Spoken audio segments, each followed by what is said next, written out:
गण, सबसे बड़ी खुशी की बात यह है और आप ये सोचना कि जो बिगुल गोहाना ने बजाया है उसके लिए बड़ा मैं प्रसन्न हूँ। ये बिगुल है एक व्यवस्था के खिलाफ। जो इन बागड़ बिल्लों ने जो व्यवस्था बनाई है, ये एक व्यवस्था बना दी गई है भाई मैं एमपी लड़ लूँ, एमपी हार जाऊँ, मैं विधायक लड़ लूँ, विधायक हार जाऊँ, फिर किते और तर लड़ लूँ, याड़े हार जाऊँ किते और तर लड़ लूँ। भाई यह व्यवस्था इन्हें बना रखी है। मोटे मोटे बैग कमावे हैं और मोटे मोटे बैग देवे हैं और टिकट लावे हैं।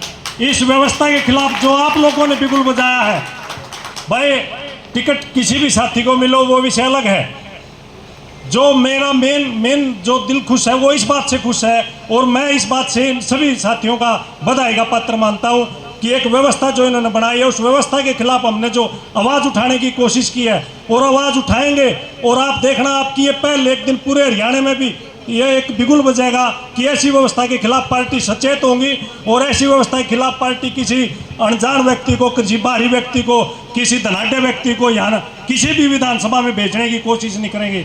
और हमने ये एक प्रण लेना है, चाहे हम किसी भी मुकाम पर पहुँचे हैं, चाहे पार्टी टिकट बदले या नहीं बदले, हमने एक अंजाम तक पहुँचाना। बदले तो भाई जिस भी साथी को यहाँ के स्थानीय व्यक्ति को मिले, किसी स्थानीय नेता को टिकट मिले, तो इतनी ताकत लगानी है, इतनी ताकत लगानी है पूरे हरियाणा में आवाज जाए कि सबसे ज्यादा वोटों से हरियाणा में भाजपा का एक स्थानीय कार्यकर्ता जीता है, ये आवाज जानी चाहिए।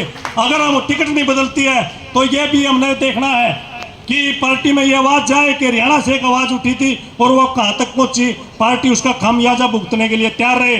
जो भी साथी मिलकर फैसला ले और आप साथी मिलकर फैसला लो तो भाई सभी ने साथ में रहना है। सभी ये नेतागण भी इस बात के जिम्मेवार होंगे कि भाई सब साथ रहेंगे तो ताकत है। और आप कार्यकर्ता भी इस बात के जिम्मेवार रहोगे कि भाई आप साथ रहोगे तो इनकी ताकत है, हमारी ताकत है और वो हमने ताकत दिखानी ही दिखानी है। नहीं तो फिर एक बार ये व्यवस्था जीत जाएगी, एक बार फिर ये लोग जीत जाएंगे। और एक स्थानीय कार्यकर्ता जो 5 साल दरी बिछाता है, 5 साल आप ये देखो, जैसे तीर्थ भाई ने बताया 250, ये तीर्थ भाई ने तो 250 दिन कहे हैं, मैं कहता हूँ 400 दिन काम करना पड़ता है। 365 दिन वैसे रात को भी नहीं सोने देते।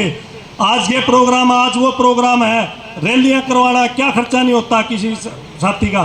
तो भाई ये एक व्यवस्था है, हमने एक व्यवस्था परिवर्तन के खिलाफ एक बिगुल बजाया है और उस बिगुल में सभी भाई कहने का एक इशारा देते हैं। हमारे हरियाणा में क्या होता है भाई, लोटे नून गिरने वाली बात, तो भाई सभी साथी यार एक इशारात्मक मान के चलना, भाई लोटे नून गिर के चलना है कि भाई जो सभी साथी मिलकर कदम उठावे उस कदम पे अड़ के रहना है।